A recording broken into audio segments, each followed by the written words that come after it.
Welcome. You're listening to Detective Duo, bringing you tales from the golden age of mystery, adventures in the spirit of Tommy and Tuppence Beresford. Tap subscribe to stay with us and share where in the world you're listening from. Breakfast at Claridge's was a quiet performance of civility. The clink of silver against china, the faint rustle of newspapers, the murmur of well-bred voices discussing little of importance. For most guests, it was a ritual of calm before the day's engagements. For Tuppence Beresford, it was an exercise in curiosity. She sat across from Tommy in their corner nook, half hidden behind a vase of white lilies. The morning sunlight slanted through tall windows, catching the gilt edges of the room and gleaming on the polished coffee pots. Tommy was buttering toast with unnecessary precision, reading the Morning Post with the expression of a man who had never yet found a headline worth his time. "I do wish," Tuppence murmured, "that people wouldn't whisper in public.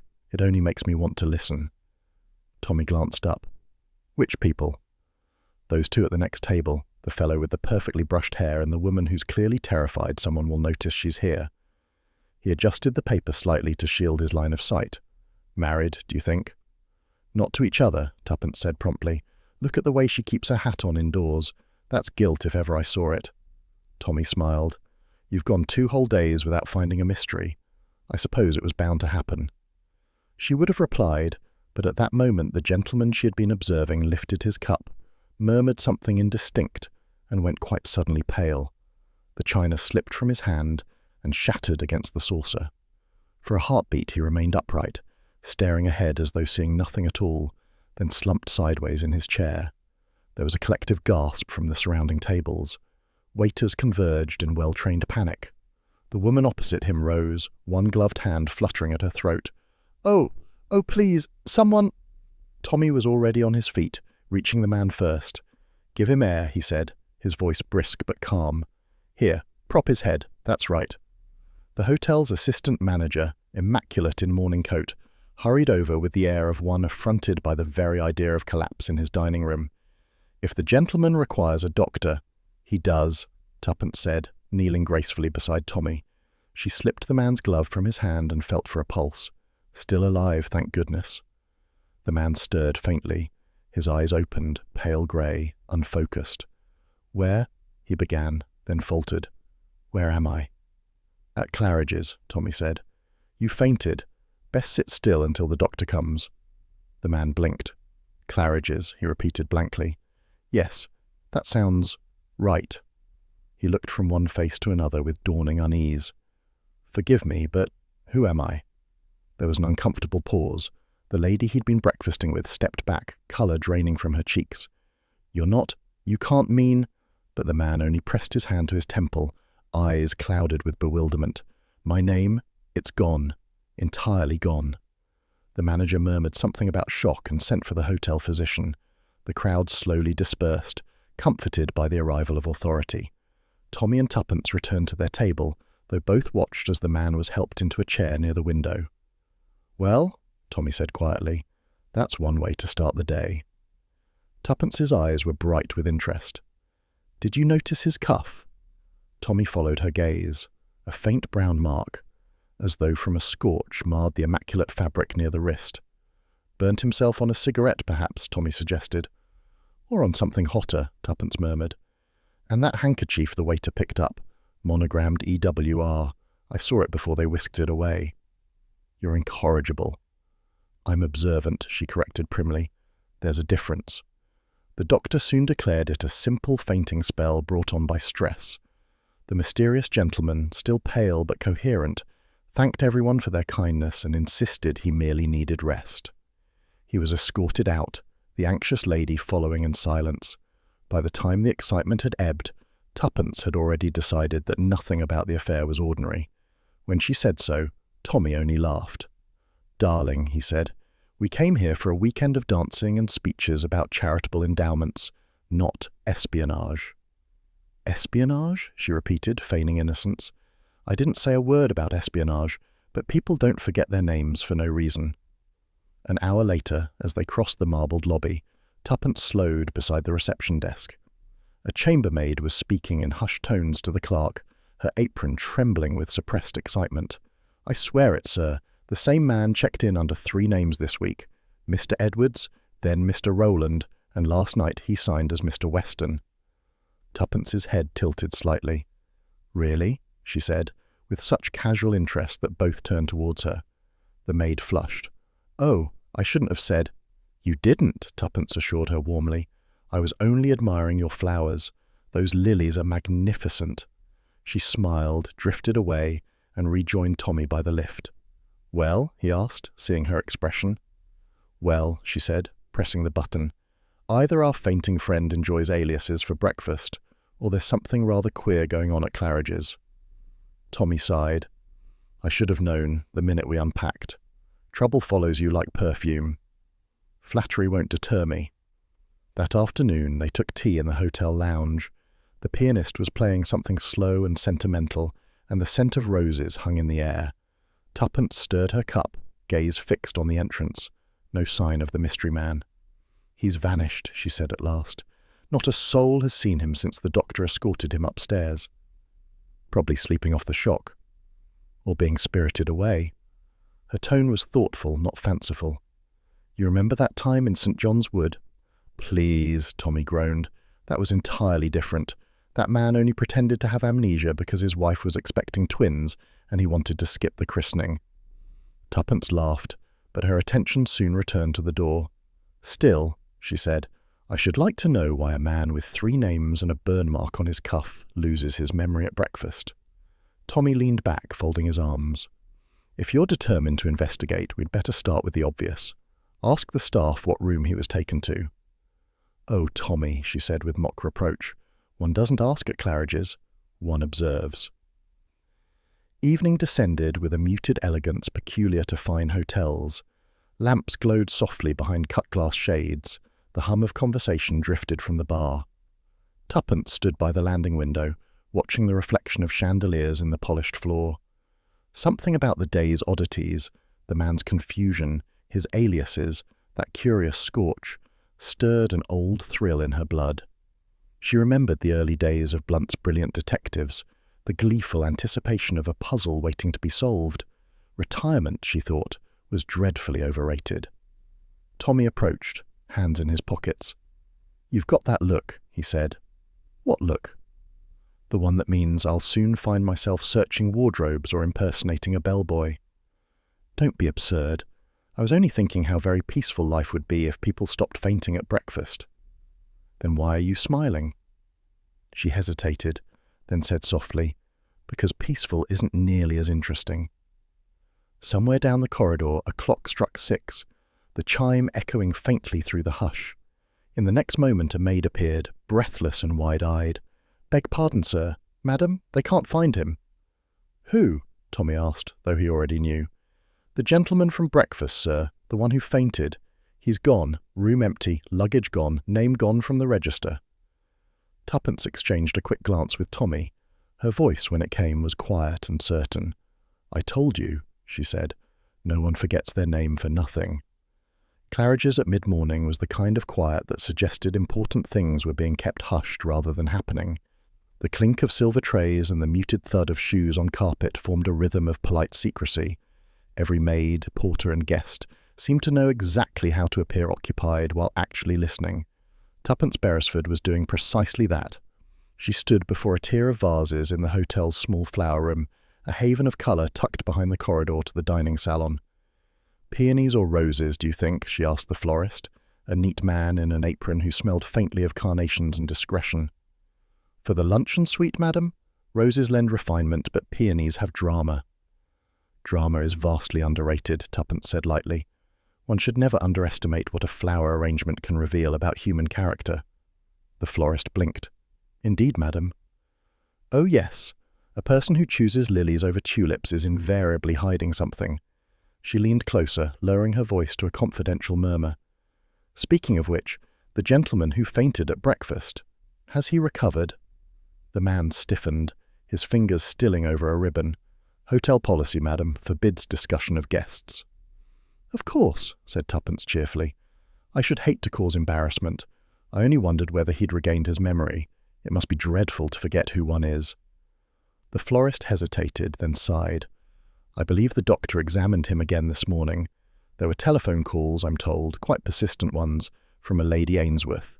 The gentleman seemed distressed. Lady Ainsworth, Tuppence repeated thoughtfully. Such a distinguished name. Do you happen to know if she's staying here? But the florist had remembered his discretion. I couldn't say, madam. Roses, then? Peonies, she said, smiling. They cause more conversation. Meanwhile, Tommy had found his own way to conversation of another kind. He was leaning against the concierge's desk, one elbow resting on the polished wood, his expression that of an amiable fool, a look he had perfected years ago in the intelligence service. Dreadful business this morning, he said conversationally. Man collapses at breakfast. Nearly caused my wife to drop her toast. The concierge inclined his head. Most unfortunate, sir. The gentleman has since departed. Really? I'd have thought the doctor would advise a rest cure. A pause, then a cautious reply. He was most insistent upon leaving, sir. Seemed anxious to catch the noon train. Tommy whistled softly. And after all those telephone calls from Lady Ainsworth, too.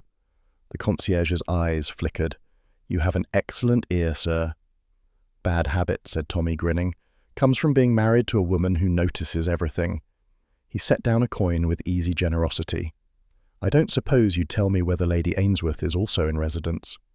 I couldn't possibly, sir, said the man, pocketing the coin with professional dignity, though I might observe that the house telephone system has been uncommonly active between suites 307 and 309 this morning. Indeed, said Tommy, I imagine the management prides itself on prompt connections. Always, sir. When they compared notes an hour later in the Palm Court lounge, Tuppence was in high spirits. So, she said, stirring her tea, our fainting gentleman receives multiple calls from Lady Ainsworth, a name too aristocratic to be invented, and then vanishes before luncheon. Tommy nodded, and leaves the staff with just enough gossip to make it interesting. The concierge all but told me he'd been telephoning between adjacent rooms. Adjacent rooms, Tuppence repeated. You think she was in the hotel? I think, said Tommy, that Claridge's is getting a little too crowded for comfort. They were interrupted by the arrival of a letter, a small ivory envelope delivered by a deferential bellboy. Tuppence opened it, expecting an invitation. Instead, it contained a single blank sheet of paper. How very existential, she said. Who sends a letter without a message? Tommy examined it. The faintest indentation marred the surface, as though someone had written and then erased a few words. He tilted it toward the light. Look here. It once said, meet me where we spoke before. Tuppence frowned. And now it says nothing at all. They looked up simultaneously as a woman in a lilac dress swept past the doorway, tall, elegant, veiled. She moved with the self-conscious poise of someone used to being observed. The florist's words echoed in Tuppence's mind. Lady Ainsworth. Without a word, she rose and followed. The corridor near the drawing-room was hushed, lit by a row of shaded sconces. Tuppence paused by the entrance, listening. The faint notes of a string quartet drifted from the salon beyond. Then, distinct against the background music, came a low murmur. Two voices, urgent and close. It's hidden behind the portrait. He'll never find it now. The words were spoken by a man. The answering whisper, a woman's, trembled slightly. You're sure it's safe? Safe enough, the man replied, until we can arrange. The sound broke off as footsteps approached from the opposite direction. Tuppence flattened herself into a shadowed alcove. A pair of guests strolled past, chattering amiably about the gala that evening. When they had gone, the corridor was empty. Whoever had spoken had melted away like mist. She waited a moment longer, then emerged, scanning the walls. The nearest portrait was an oil of a Regency lady with pearls and an ambiguous smile. Beneath it hung a console table bearing a silver bowl of orchids. Nothing seemed out of place, and yet the very ordinariness prickled her instincts. Tommy found her there moments later. Ah, I might have known, he said. You vanish from tea and I find you interrogating furniture. Not furniture, she said. Art. It listens better. He followed her gaze to the portrait. Well, Miss Regency's keeping her secrets. She's hiding something, said Tuppence. I just don't know what. Back in the lounge, the calm of afternoon tea had settled again. Guests murmured, spoons clinked, and a waiter moved like a shadow between tables. The pianist's melody meandered lazily. Nothing appeared amiss until Tuppence noticed the absence that made everything wrong. The gentleman who had fainted was gone. His table stood empty, the chair neatly pushed in, the linen replaced. Even the teacup that had shattered in his hand that morning had been discreetly replaced. There was no sign he had ever been there at all. "Tommy," she said quietly, "they've erased him." He followed her gaze. "You mean checked out?" "No, erased, as though the hotel itself swallowed him whole." Tommy frowned. "You think Lady Ainsworth helped?" "I think," Tuppence said slowly, "that she knows exactly where he went." For a moment they sat in silence, the hum of the hotel closing around them like silk. Then Tuppence reached for her gloves, her movements precise, thoughtful. "Well," she said, "we have our clue. A portrait, a lady, and a man who forgets his name. And vanishes." "And vanishes," she echoed. "I do believe Claridge's will prove much more entertaining than we expected." Tommy's smile was wry. "You'd find espionage in a tea cosy."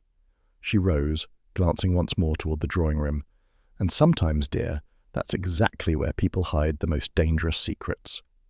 If there was one thing Claridge's excelled at, beyond discretion and silver polish, it was tea. The drawing room that afternoon gleamed with quiet perfection, china gleaming under chandeliers, teaspoons aligned like soldiers, and a faint scent of bergamot in the air. Even crime, one felt, would hesitate before interrupting such refinement. The charity gala had filled the place to capacity. Ladies in pastel hats and gentlemen in frock coats drifted between tables, murmuring about endowments and committees. Tuppence, radiant in dove-grey silk, carried her teacup like a sceptre. Tommy, by contrast, looked faintly bewildered to find himself surrounded by cucumber sandwiches. "Remind me," he said under his breath, "which noble cause this is for, or are we simply donating to the general preservation of good manners?" "It's for the Orphans of War Fund," Tuppence replied. "Try not to look as though you've just been sentenced to it." He smiled, about to reply, but a sharp clatter interrupted him. Heads turned. A waiter carrying a tray had halted mid-step. At first, no one quite understood. The sound, a porcelain cup overturning, was ordinary enough. It wasn't until a woman screamed that the elegance fractured. The scream came from the far end of the room near the grand fireplace. Guests parted instinctively. Tuppence's gaze followed, and she froze. The man who had fainted at breakfast lay slumped beside a low tea table, one arm crooked awkwardly against the carpet. His untouched Darjeeling had spilled in a golden arc across the Persian rug. A cup lay on its side, rocking faintly, as if uncertain whether to settle or roll. Tommy was already moving. "Don't touch him," he said sharply to the nearest guest. Kneeling, he pressed his fingers to the man's neck and looked up, grim. Tuppence's voice was quiet. "Dead?" He nodded. "Stone cold." Within minutes, the genteel chaos of Claridge's had transformed into organized pandemonium. Waiters fluttered like alarmed doves. A matron demanded her smelling salts. Someone fainted into the sandwiches. The manager appeared, white as the linen, his composure hanging by a thread. "Ladies and gentlemen," he quavered, "please remain calm. The police have been summoned." Tommy stood, surveying the scene with the practiced detachment of a man who had seen death before. "He's been here some time," he murmured. "Tea's cold. And look, 2 cups." Tuppence followed his gaze. The second cup sat half full beside the first, its saucer spotless. So he wasn't alone? Apparently not. Tommy crouched again, noting the small objects scattered near the body, a lighter, monogrammed EWR, and a torn theatre ticket bearing yesterday's date. He pocketed neither, but his eyes lingered. "Darjeeling," Tuppence said softly. "Soothing, civilized, and now poisoned, perhaps?" He glanced at her. "You think it's murder already?" "I think," she said, "people don't usually die twice in 2 days without help." Inspector Finch arrived 15 minutes later, brisk and broad-shouldered, the kind of man who looked perpetually on the verge of lecturing someone. He removed his hat, surveyed the drawing room, and said simply, "Well, this is tidy." Tuppence, who had encountered far messier murders, smiled faintly. "It was, until half an hour ago." Finch's eyes narrowed. "You're Mrs. Beresford, aren't you? I've read about your private investigations." His tone gave the phrase quotation marks sharp enough to cut. Tommy coughed. "Semi-private, Inspector. We don't charge for tea parties." "Then let me be clear," Finch said crisply. "This is a police matter now. The gentleman is deceased. Identity yet to be confirmed. No interference, if you please." "Of course," Tuppence said sweetly, "though you may wish to know he's registered under 3 different names." Finch blinked. 3? "Edwards, Rowland, and Weston," Tommy supplied. "EWR, same as the lighter." Finch's eyebrows rose. "And how would you know that?" "Observation," Tuppence replied. "We breakfasted nearby yesterday when he collapsed. A fainting fit, they said. Quite fashionable lately." Finch looked as though he doubted fainting fits were ever fashionable. "You saw him alive this morning?" "No, he'd vanished by then," Tommy said. "Until now." Finch grunted and turned to the waiting constables. "Get statements from everyone who entered this room in the past hour. I want times, names, and alibis. Quickly." The constables scattered. Tuppence, ever helpful, drifted toward the waiters. "You served tea earlier?" A young waiter nodded nervously. "Yes, madam. I brought the service at 4:30. 2 cups, one for the gentleman, one for someone else, I suppose." "You didn't see who?" He shook his head. "No, madam. I came back 10 minutes later and he'd asked for lemon. When I returned, he was gone. I thought he'd gone to telephone." "Lemon," Tuppence repeated. "How specific." The waiter looked puzzled. "It's all I recall, madam." "Oh," and he had a newspaper folded beside him. "Foreign, maybe. I couldn't read the print." "Foreign," she murmured. "Interesting." Tommy rejoined her by the hearth. "Finch is making lists and the manager's having a spiritual collapse. What have you?" "Lemon slices, a foreign newspaper, and an invisible tea companion." He grinned. "Same as ever, then." They both looked toward the body, now respectfully covered with a linen cloth. A police photographer's flash momentarily lit the room, bleaching every face into ghostliness. Tuppence spoke softly.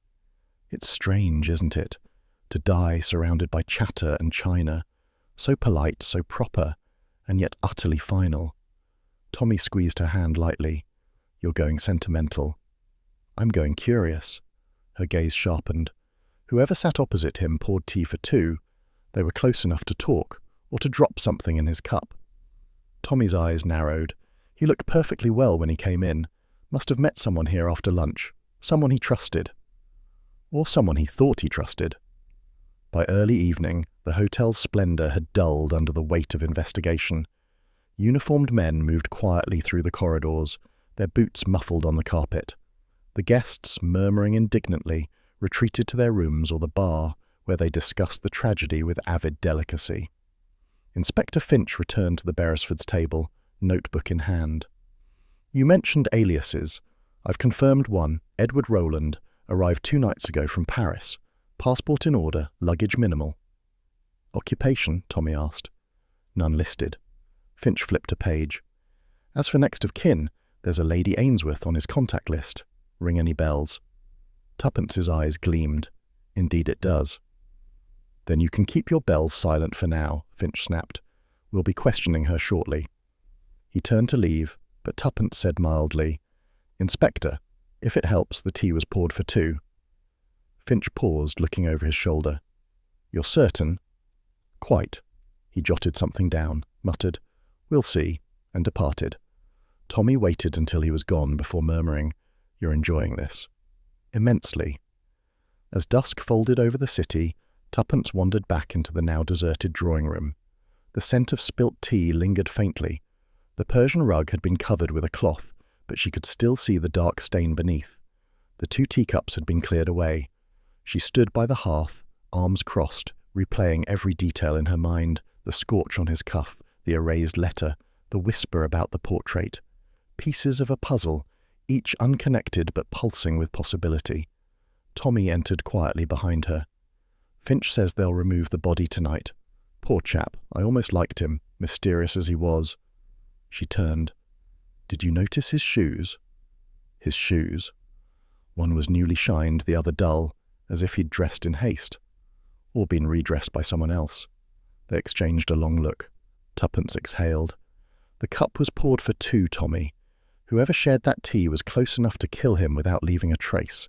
That's not chance. That's confidence. He nodded slowly. And you think Lady Ainsworth fits that description? I think she's the only one who could call him repeatedly without arousing suspicion. Tommy glanced toward the portrait hanging above the mantel, the same Regency lady who had watched them yesterday. Her painted eyes gleamed faintly in the lamplight. Behind the portrait, he murmured. That's what the voice said. Tuppence smiled faintly. Then perhaps, my dear, it's time we looked behind the polite faces at Claridge's.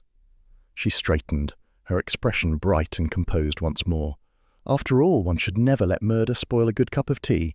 Tommy sighed. You're impossible. And you, she said lightly, are coming with me. They left together, their footsteps soft against the carpet, leaving the silent drawing room behind, a room that had once smelled of tea and now smelled faintly, irretrievably, of death. There was no mistaking Lady Ainsworth. Even among the perfumed chaos of the Claridge's lounge, with its rustle of silk and the faint music of teacups, she stood out like a swan among sparrows. Every line of her poise announced wealth, confidence, and an unassailable sense of being correct. Her pearls gleamed with the calm assurance of old money. Her gloves, ivory and spotless, spoke of a life that never brushed against dust. Mrs. Beresford, she said, in a tone that managed to make the name sound both flattering and faintly provincial. Inspector Finch tells me you were present when the dreadful thing occurred. Tuppence inclined her head. Purely by accident, Lady Ainsworth. My husband and I have an unfortunate habit of being in the wrong place at precisely the right time. Lady Ainsworth's smile was thin. Yes, quite. They sat together near the tall windows overlooking Brook Street. The hotel's afternoon light softened the gilt mirrors and polished marble, but not the sharpness in Lady Ainsworth's eyes. She was the sort of woman who could discuss tragedy while selecting petit fours with the precision of a surgeon. I can scarcely imagine how it all looked, she said, stirring her tea with deliberate elegance. Poor man, so distressing. Of course I barely knew him. Barely? Tuppence's tone was mild curiosity wrapped in admiration. How fortunate, then, to be spared such grief. Yes, well, our acquaintance was entirely social. Lady Ainsworth set down her cup, fingers steady. I met him once or twice in Paris years ago. He was connected with certain government affairs, I believe, a friend of my late brother's. Terribly intelligent, but, well, rather intense. Your brother served during the war?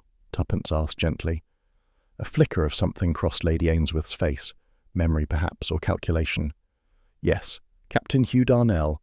Lost in 4-4, a dreadful business. You'll understand why I have no wish to revisit it. Entirely, said Tuppence, though her eyes remained bright. And yet this poor gentleman seemed to have revisited you, through those telephone calls, perhaps. Lady Ainsworth's spoon froze mid-stir. I beg your pardon? Oh, I'm sorry. I thought Inspector Finch mentioned— He most certainly did not, Lady Ainsworth snapped, recovering almost immediately with a brittle laugh. Some dreadful misunderstanding, no doubt. Reporters are always inventing things. Of course, Tuppence smiled serenely, watching the way the woman's gloved hand tightened on her teacup. And where were you yesterday afternoon, if you don't mind my asking? The police seemed dreadfully keen on timetables. Lady Ainsworth sat straighter. Bond Street. I had fittings at Worth & Condon, followed by tea at Fortnum's. You may confirm both, if you must. Splendid, said Tuppence, her tone the very picture of admiration. How marvellously organised you are. Tommy, meanwhile, was conducting his own reconnaissance at the bar, where Sir Edgar Ainsworth was demolishing a whisky with the energy of a man fortifying himself against scandal. A thick-set man with an excellent moustache and poor temper, he looked up suspiciously as Tommy approached. Mind if I sit? Tommy asked cheerfully. Help yourself, Sir Edgar muttered, though if you're another blasted journalist— Not at all, Tommy said smoothly. Just another unfortunate guest trying to make sense of the excitement. The older man harumphed. Damn nuisance, that's what it is. Whole affair's bad for the hotel, bad for the fund, bad for everyone. My wife's beside herself. Tommy nodded sympathetically. Terrible shock. I gather you knew the deceased. Barely, Sir Edgar said too quickly. Some sort of bureaucrat. My wife may have met him years ago through her brother, poor chap. I hardly recall the fellow. Of course, Tommy said, and allowed the silence to stretch. Sir Edgar shifted uneasily, then added, I don't see why the police are sniffing around us. My wife was nowhere near the place at the time. She was shopping all afternoon. Bond Street, wasn't it? Yes, said Sir Edgar with almost military firmness. She kept her receipts, time-stamped the lot. Utterly ridiculous that anyone should question it. Receipt-keeping? Impressive, Tommy said mildly. My wife never manages that. Sir Edgar blinked. Eh? Oh, just admiring Lady Ainsworth's efficiency. Must be comforting, having one's movements recorded so precisely. The remark slid past like a feather, but left a faint scratch. Sir Edgar scowled, drained his glass, and stood. If you'll excuse me, I've a committee meeting. Some of us still have real work to do. As he departed, Tommy murmured to himself, and some of us have just told a little too much. When Tuppence returned from her own encounter, she found Tommy lounging on a sofa, looking pleased with himself. Well, he asked. She claims to have barely known him, a friend of her late brother possibly, and those telephone calls, pure invention apparently. Tommy whistled softly. How extraordinary. Finch's operator logs show at least 3 calls between her suite and his. Did he tell you that? No, but the concierge did, after I bought him a cigar. Tuppence's eyes sparkled. My darling, one day your expensive habits will make us the toast of Scotland Yard. She sank into the chair opposite, crossing her legs elegantly. There's something odd about her composure. Perfectly calm. Too calm. The sort of woman who practices her expressions in the mirror. Tommy leaned forward. What about motive? She mentioned her brother before she meant to, said Tuppence. That tells me something still rankles. If this man knew him, really knew him, perhaps he knew something she doesn't want unearthed. Or something she does, Tommy countered. Could be she hoped to recover whatever secret tied them. Tuppence tilted her head. Then why deny knowing him? Because denial, said Tommy, is easier than confession. They sat for a moment, listening to the distant hum of conversation, the faint chime of glassware. The hotel seemed almost too composed, as though every sound had been rehearsed. Finally, Tuppence said, Did she mention her whereabouts? Bond Street. Fittings at Worth and Coper. Tea at Fortnum's. A perfect alibi. Tommy nodded slowly. Airtight, in fact. Suspiciously so. Tuppence smiled faintly. I was thinking the same thing. They dined later in the hotel restaurant, watching the Ainsworths across the room. Lady Ainsworth was flawless, laughing too brightly at her husband's remarks. Sir Edgar looked grimly determined to finish his sole mounière, as though duty demanded it. Neither looked like a murderer, but then, Tuppence reflected, very few ever did. She toyed with her fork. You know, Tommy, I believe Lady Ainsworth rehearsed her day. In what sense? In the way an actress rehearses a line until it sounds spontaneous. She spoke of the shops, the times, even the tea blend at Fortnum's. Word perfect. She's clever, then. Too clever, Tuppence said. People who are innocent forget small things. She remembered everything. Tommy grinned. So we're looking for the one woman in London whose memory is flawless. Should be simple. She ignored him. I think the fainting gentleman, poor Mr. Rowland, or whatever his name truly was, came here to confront her. Perhaps about her brother, perhaps about something left undone during the war. Tommy raised an eyebrow. You're building a case on perhaps, my dear. Every case begins with perhaps, she said serenely. It's the only word that ever leads anywhere. When dinner ended, the Ainsworths rose. Sir Edgar escorted his wife with the air of a man guarding a fragile but dangerous relic. As they passed the Beresfords' table, Lady Ainsworth inclined her head politely. I do hope, she said sweetly, that the police trouble you no further, Mrs. Beresford. You must find it all terribly upsetting. Oh, not at all, Tuppence said with deceptive mildness. I find that tragedy does wonders for one's curiosity. Something flickered in Lady Ainsworth's eyes. Not fear, but the swift calculation of a fencer measuring distance. How very modern of you. And then she was gone, leaving behind a faint scent of lilies and the unmistakable chill of danger disguised as charm. Later that night, in their suite, Tommy was polishing his shoes, a ritual of calm that Tuppence privately found endearing. So, he said, Lady Ainsworth barely knew him. Her husband blusters too much, and both are covered in alibis thick enough to serve as wallpaper. Precisely, she said, brushing her hair before the mirror. And the trouble with wallpaper, my dear Tommy, is that sooner or later it starts to peel. She smiled at her reflection. I think I'll visit Bond Street tomorrow. He looked up. Shopping? Verification, she said with a glint in her eye. If Lady Ainsworth was where she claims to be, someone there will remember, and if they don't, well, we'll know Our Lady's pearls aren't the only things that are false. Tommy sighed, setting aside his brush. And here I thought we were on holiday. Tuppence turned off the lamp. We are, darling. Only some holidays come with murder. The service corridors of Claridge's had their own sound, a kind of conspiratorial hush broken by the chime of plates and the soft roll of trolleys. It was there, behind the world of chandeliers and polite applause, that Tommy Beresford found the truth most often lingered.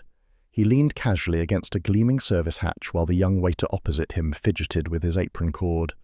The man looked barely 20, pale and earnest, with that deferential unease peculiar to hotel staff who have seen too much but wish they hadn't. You served tea in the drawing-room yesterday? Tommy asked, tone as mild as a request for more sugar. Yes, sir. The waiter swallowed. 4:30 exactly, for the gentleman who passed away. Ah, yes, Tommy's voice softened. Bad business. You remember the order? The waiter nodded quickly. 2 cups, sir, Darjeeling for both. 1 with lemon, 1 plain. A single lump of sugar, but, he hesitated. It didn't dissolve. I noticed it because the gentleman stirred and stirred. Tommy's eyes sharpened. Did he drink it? Half, perhaps. Then he spoke to someone. A man, foreign-sounding. Tall, dark hair, fine suit. I thought he was Italian, maybe. Tommy kept his expression bland. And did you serve this second gentleman? No, sir. He waved me off, said they needed privacy. When you returned? They'd both gone. Only the cups left. I cleared them away. Tommy allowed a thoughtful silence to stretch before asking, What time was that? 5:10, sir. The room was empty. The tea had gone cold. Did you see the foreign gentleman again? The waiter shook his head. No such name in the register, they said. Perhaps he was visiting from outside. Perhaps, Tommy murmured. You did well to notice. The waiter flushed with pride and fear in equal measure. I only wish I could be more help. You've been most helpful, Tommy said warmly. And, best keep this between ourselves for now. Inspector Finch dislikes over-eager witnesses. Yes, sir. Tommy slipped a note discreetly across the counter, gratitude in its most universal language, and left the young man looking dazed and a little wealthier. Upstairs, in the now-deserted drawing-room, Tuppence was conducting an investigation of her own. The police had long since cleared the scene, but Tuppence, with the air of one arranging flowers rather than meddling in evidence, was examining the tea service laid out on a side table awaiting collection. The silver teapot gleamed innocently enough, but as she lifted the lid, a faint, acrid odour drifted up. Not unpleasant exactly, just wrong. Tommy, she murmured to herself, our victim's Darjeeling had more than lemon in it. She bent closer, nose wrinkling. There was a tang of chemicals beneath the bergamot, sharp and sterile. She touched the spout with her handkerchief, then quickly folded it away for later inspection. A soft footfall made her glance up. The maid who tended the drawing-room was hovering at the doorway, her cap slightly askew.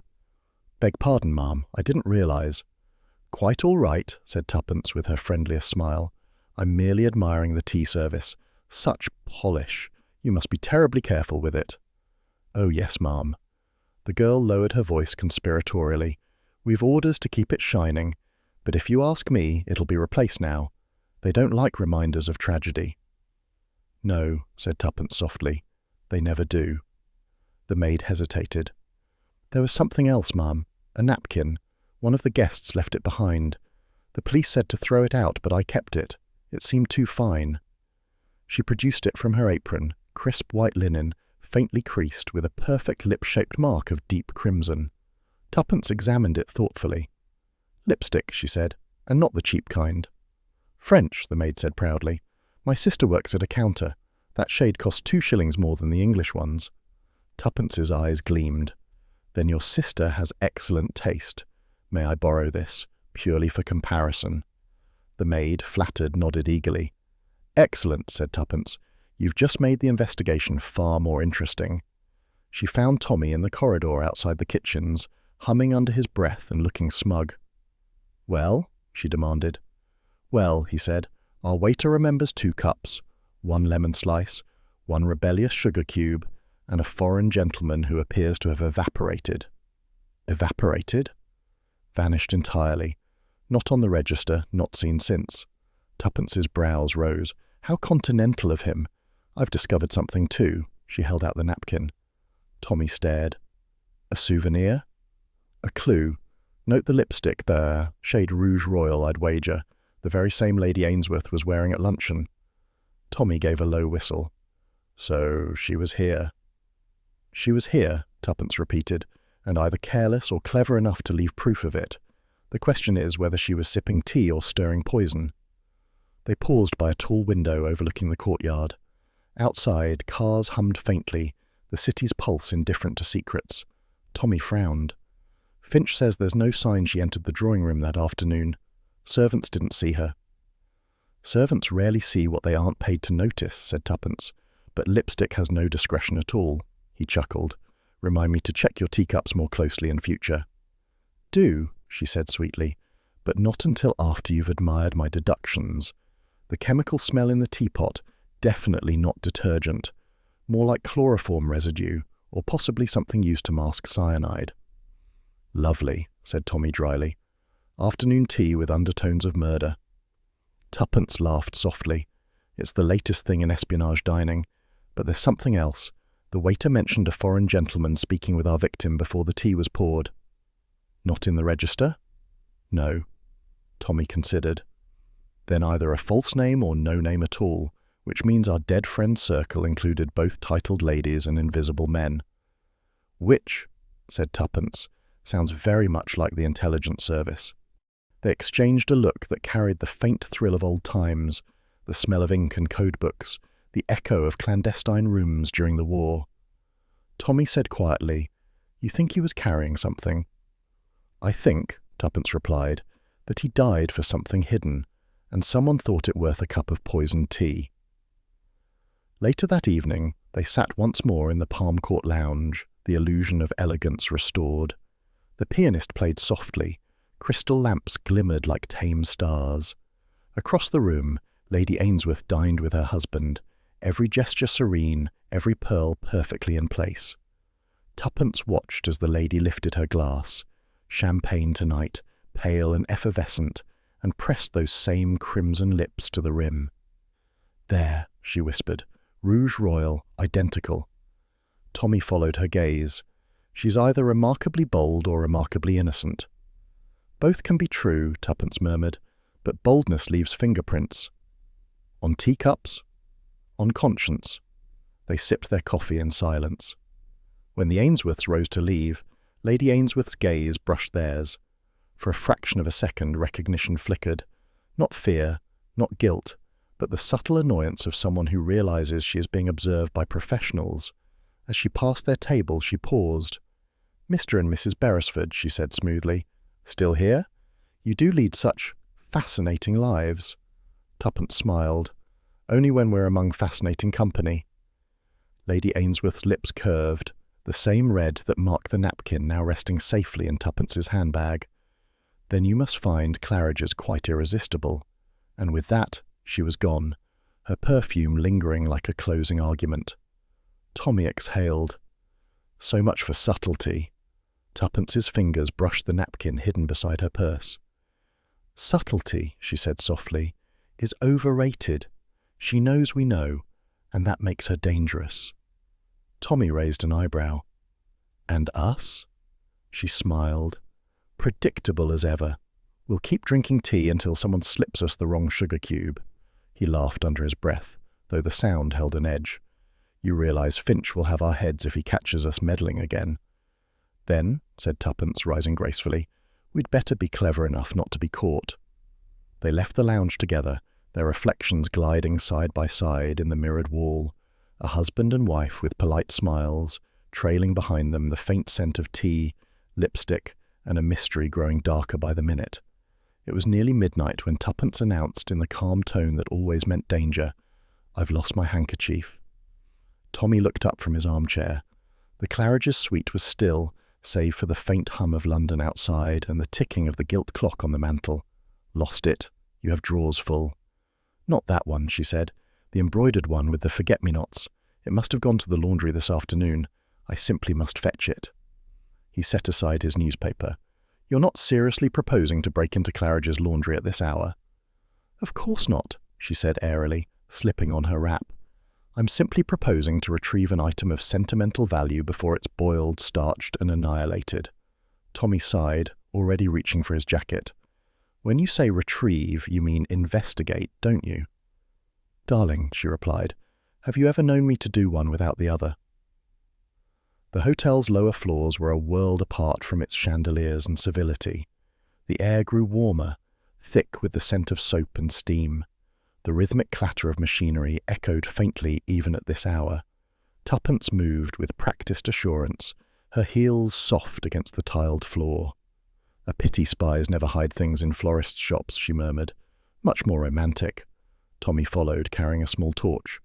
If this ends with us being arrested for tampering with linen, I'm telling the police it was entirely your idea. Of course, she said sweetly. You'd never survive interrogation. They paused outside the laundry door. It was ajar and a single light burned within, a bare bulb casting long shadows across heaps of folded sheets. The place smelled of starch and secrets. Tuppence stepped inside, scanning the tables. Somewhere among all this domestic virtue lies a clue. I can feel it. Tommy muttered, You always can, and began examining the labelled hampers stacked along the wall. Each bore a neat tag. Guest suite, second floor, dining linen, staff towels. Tuppence drifted between them like a well-bred ghost, fingers trailing lightly across folded cotton. Our fainting gentleman stayed on the third floor. Let's start with that. She tugged open a basket, rummaging delicately. Honestly, she whispered, the things one does for justice. Ah! A small square of paper fluttered free from between two sheets. Tuppence caught it before it hit the ground. Tommy, she breathed, look at this. He crossed to her side. The paper was torn, water-stained, but a line of typewritten words remained legible. The code book must never be traced to the Ainsworths. They stared at it in silence. Code book, Tommy said at last. That's not the language of society gossip. No, said Tuppence softly. That's the language of war. She turned the fragment over. The back bore a faint brown smear, as if something had been scorched there. Burn mark, Tommy murmured, just like the one on his cuff. Tuppence's eyes gleamed. Our amnesiac wasn't a blackmailer or a lover. He was a courier, carrying something too dangerous to keep whole. Tommy frowned. A code book linked to the Ainsworths. That would explain why Lady Ainsworth looked ready to faint whenever her brother's name was mentioned. Tuppence folded the paper carefully and slipped it into her glove. He must have tried to destroy it. Perhaps he burned the rest and hid this piece in the laundry to ensure it would be found later. By whom? By whoever knew where to look. They exchanged a glance, equal parts excitement and dread. A noise interrupted them, the slow, deliberate turn of a doorknob. Tommy doused the torch. Someone's coming. They slipped behind a row of drying racks just as the door creaked open. A figure entered, moving with unhurried precision, the night attendant perhaps, or someone who wished to seem like one. The intruder's silhouette was tall, masculine, the coat too fine for laundry work. He crossed to the same basket Tuppence had searched. Tommy's whisper was a thread of sound. That's no attendant. The man rummaged quickly, clearly expecting to find something. When he didn't, he swore softly in a foreign tongue, something fluid and clipped, not English. He moved toward the next hamper. Tuppence's hand tightened on Tommy's sleeve. Her whisper barely stirred the air. Our missing foreign gentleman. Tommy's eyes narrowed, looking for the same paper. The man straightened suddenly, listening. Tuppence froze. The silence was complete, save for the ticking of a far-off pipe. Then, with a last glance around, he withdrew a matchbook from his pocket, lit a flame, and dropped it into the linen basket. Good Lord, Tommy began, but Tuppence was already moving. She dashed forward, grabbed the nearest pitcher of rinse water and flung it. The flame hissed out with a plume of steam. The intruder spun toward her, eyes flashing, sharp, cold, and foreign. For a heartbeat they faced one another in the wavering light. Then, without a word, he bolted through the door. Tommy gave chase but returned moments later, empty-handed. Gone. Vanished into the servants' stairwell. Tuppence exhaled, steadying herself. He came to destroy whatever was left. And nearly destroyed you with it, Tommy said grimly. We're getting too close. She smiled faintly. Isn't that rather the point? They returned to their suite with the precious scrap folded between blotting paper. Tommy spread it on the writing desk, smoothing the creases under the lamp. The phrase must never be traced implies guilt, he mused. The Ainsworth's name was being protected, or concealed. Protected, I think, said Tuppence. Someone wanted to shield them from implication, or perhaps Lady Ainsworth herself wrote this, trying to distance the family from something her brother did. Tommy tapped the paper. Look at the type. Standard Underwood, wartime model, and the spacing's peculiar, the same as the guest register downstairs. Tuppence looked up sharply. You mean that our courier, or someone close to him, typed this in the hotel itself? Her pulse quickened. Then he wasn't only a guest. He was using Claridge's as a dead drop. Letters hidden in linen, codebooks disguised as laundry. It's almost poetic. Dangerous poetry, Tommy said. And if that foreign gentleman was after it, we're in the middle of something far bigger than one murder. She leaned back, thinking. Suppose our courier discovered that the Ainsworths, or someone using their name, were involved in the exchange of intelligence material. He panicked, tried to hide the evidence, and was killed before he could hand it over. Tommy nodded slowly, which means the killer needed that paper and failed to find it. And we, said Tuppence, just did. A knock sounded at the door, making them both jump. Tommy crossed to open it. A bellboy stood there, clutching a silver tray. Note for you, sir. Tommy unfolded it, frowned. No signature, just, the next message burns at dawn. Tuppence's lips curved. How very theatrical. Or very real, he said. If they're planning to destroy more evidence, then we'll simply have to arrive before the curtain rises, she said. I've always preferred matinees. An hour later, the hotel slept on in luxurious ignorance. Tuppence sat at the window, the London skyline glimmering faintly beyond the glass. The scrap of paper lay beside her teacup, its edges curling in the lamplight. Tommy joined her, yawning. You should rest. In a moment, she said absently. You know, Tommy, there's something I can't shake. That phrase must never be traced. It sounds less like fear and more like regret. He looked at her, puzzled. Regret? Yes, as if the writer wasn't protecting themselves but someone they loved. Tommy considered. Lady Ainsworth's brother, perhaps. Dead men are easy to idealize. Or easy to blame, Tuppence murmured, and I intend to find out which. She folded the note once more, sliding it into an envelope marked only with her initials. In the morning, she said, we pay a visit to the Ainsworth townhouse. I want to see what secrets survive in daylight. Tommy smiled faintly. Remind me to cancel breakfast. Do, said Tuppence, gazing at the first hint of dawn paling over the rooftops. I've a feeling we'll be rather busy, chasing the ghost of a codebook, a burned sleeve, and a family who's forgotten what truth looks like. Tuppence Beresford always claimed that breakfast was a moral test. One's ability to face the world depended entirely on how one handled eggs at 8 o'clock in the morning. By that measure, Lady Ainsworth failed spectacularly. She appeared at Tuppence's table as though propelled by nerves rather than intention. Even in daylight she was dazzling, though the diamonds at her throat glinted a little too fiercely, and her gloves were buttoned with trembling fingers. Mrs. Beresford, she said lightly, how fortunate to find you alone. Tuppence, who had been enjoying her coffee and the morning papers, folded them with deliberate calm. Lady Ainsworth, please won't you sit down? Thank you, but I shan't stay long. The lady's smile was perfectly rehearsed, only her eyes betrayed the strain. I simply wish to clear the air, as it were. The air does so appreciate it, said Tuppence pleasantly. What sort of clearing had you in mind?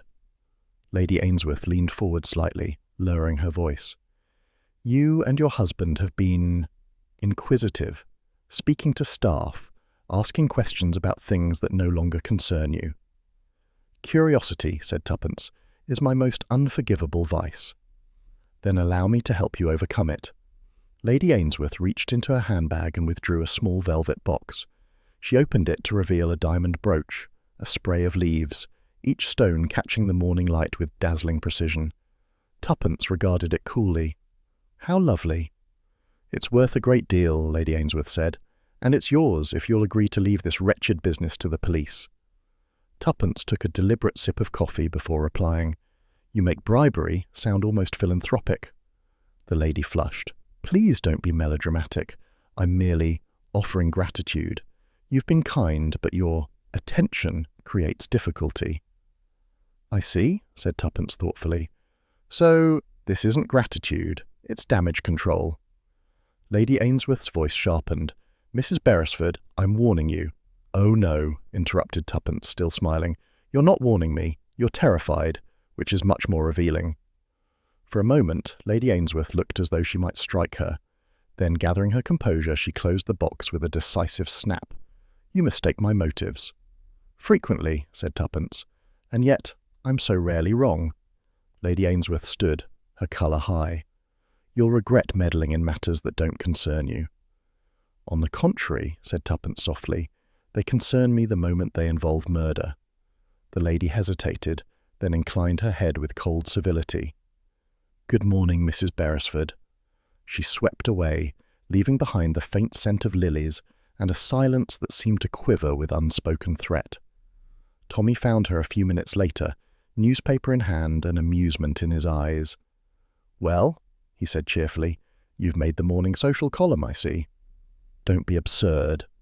"Not literally," he said, sliding into the chair opposite her, "but metaphorically, you're the talk of the hotel.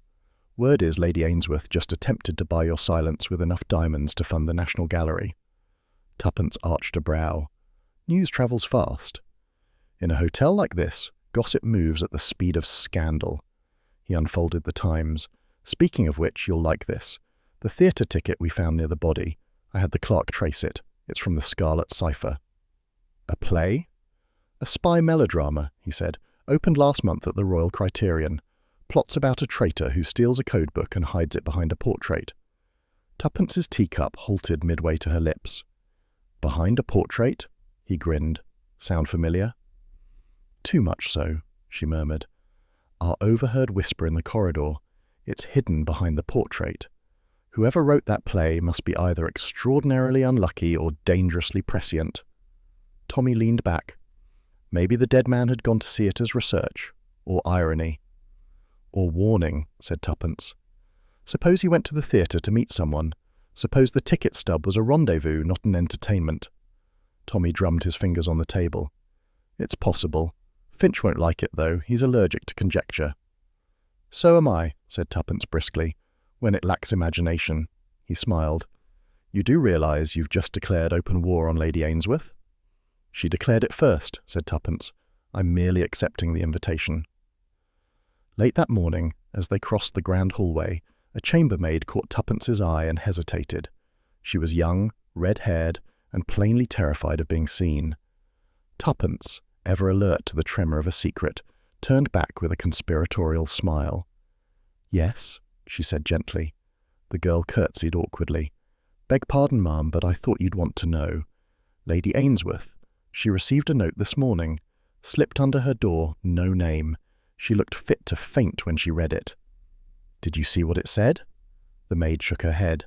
"She tore it up, ma'am, straight away. But one bit fell on the carpet and I couldn't help reading it before I picked it up." "And?" The girl lowered her voice.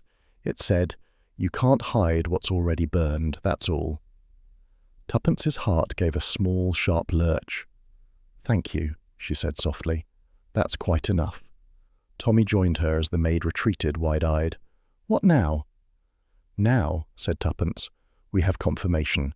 Someone knows exactly what Lady Ainsworth's hiding, and they're not finished yet." He frowned.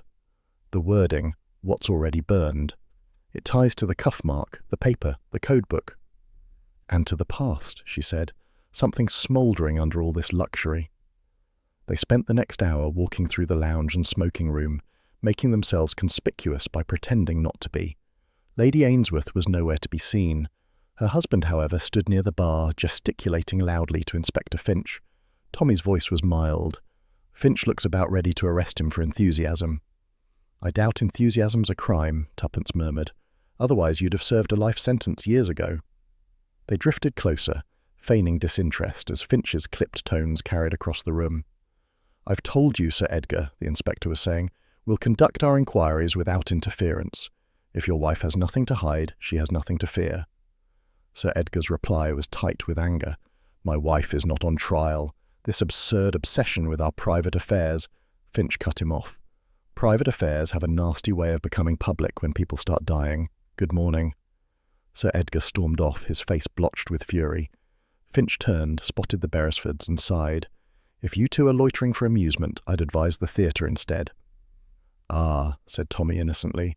We were just discussing theatre, as it happens. The Scarlet Cipher. Finch groaned. Don't tell me you've connected the play to the murder. Tuppence smiled sweetly. We never connect things, Inspector. We merely notice when they insist on connecting themselves. He pinched the bridge of his nose. Just stay out of my way. Of course, she said, entirely out. As soon as he'd gone, Tommy muttered, You enjoy tormenting him. Immensely, she said, eyes still on the door Lady Ainsworth had used earlier. He underestimates the power of breakfast gossip. They lunched quietly in their suite, though neither could focus on the food. The pieces were moving too quickly now. Tommy, pouring coffee, said, If Lady Ainsworth's being blackmailed, that explains the bribe. She's desperate to bury this. Tuppence nodded. The note confirms it. Whoever sent it knows about the burning. Our courier must have confronted her and paid the price. Then she's the killer. Not yet, said Tuppence softly. Not until I'm sure what she was willing to kill for. Tommy raised an eyebrow. You're almost admiring her. I always admire competence, she said, even when it's fatal. That evening they returned to the dining salon.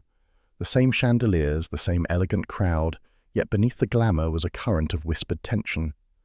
Lady Ainsworth sat alone this time, pale and tight-lipped. Her diamonds were gone. Only the faint gleam of the brooch box, half hidden in her handbag, betrayed her earlier offer. Tuppence observed her in silence. She's unravelling. Tommy nodded. Pressure will do that. You'd know, she said dryly. You spent an entire war pretending not to be nervous. I was nervous, he said. I just hid it better than the Germans. She smiled faintly, but her attention never left Lady Ainsworth. She's expecting another note, or worse. As if summoned by prophecy, a page boy approached the lady's table and handed her a sealed envelope. She hesitated, then slipped it open under the napkin. Her hand jerked. A moment later she rose, leaving the note behind, and swept from the room. Tuppence was on her feet almost instantly. Quick! They reached the table as the waiter removed plates. The envelope lay crumpled beside her cup. Inside was a single scrap of typewritten text. The portrait is not the only hiding place. Tommy whistled softly. Our ghostwriter strikes again. Tuppence's eyes gleamed. Then whoever killed that man hasn't found what he was hiding. Not yet. She folded the note neatly. And if the next clue points to another hiding place, my darling, we'd better find it first. Back in their suite, the city outside shimmered with evening lights. Tuppence placed the new note beside the torn fragment from the laundry. Together they looked like pieces of a single puzzle, a puzzle written by desperation and espionage. Tommy stared at them. You think these were all part of one message? Yes, said Tuppence. A message about a code book, and about guilt. He frowned. Whose guilt? Everyone's, I suspect, she said quietly. The courier's for knowing too much, the Ainsworths for pretending too little, and ours perhaps for enjoying it. Tommy chuckled. Speak for yourself. Oh, I always do, she said lightly. Now go to bed, darling. Tomorrow we search the portrait properly, before the next note arrives, or before someone decides we know too much. He hesitated. And if Lady Ainsworth tries another bribe? Tuppence smiled, cool and unflinching. Then I'll ask for something far more valuable than diamonds. The truth. If Claridge's had a heart, it beat inside the mirror bar, polished, discreet, and capable of reflecting secrets as easily as it did light. The bar was a jewel box of gilt and glass, its mirrored walls catching every movement twice, once in truth and once in shimmering imitation. It was the sort of place, Tommy Beresford thought, where a man could be anyone he liked, provided he tipped well and kept his voice low. He had been sitting there for an hour, looking as harmless as a man waiting for his wife.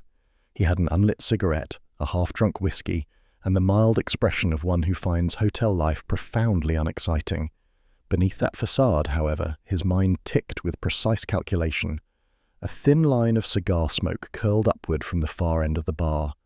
Two businessmen murmured over ledgers. A pair of Americans discussed shipping. Nothing unusual, nothing until the clock struck 7, and a man in a grey fedora entered. Tommy's gaze flicked toward him instinctively. The stranger paused, surveying the room as though measuring its honesty, then crossed to the bar. He was tall, with the lean, well-tailored air of someone who spent his life being inconspicuous on purpose. His hands were gloved despite the mild evening, and his accent, when he finally spoke, carried a faint, polished foreignness. "Cognac," he said to the barman. "Courvoisier, if you please," the same brand the dead man had ordered 2 nights earlier. Tommy's pulse quickened, though his face betrayed nothing. He caught the barman's glance, a flicker of recognition, perhaps discomfort. "Yes, sir," the man replied and reached for the bottle. The stranger lifted his glass delicately, turning it once before sipping. In the mirrored wall behind him, Tommy studied the reflection. Sharp cheekbones, a faint scar along the jaw, eyes the grey of gunmetal. Dangerous eyes, Tommy thought, though their owner looked perfectly calm. For 10 minutes the man sat without movement.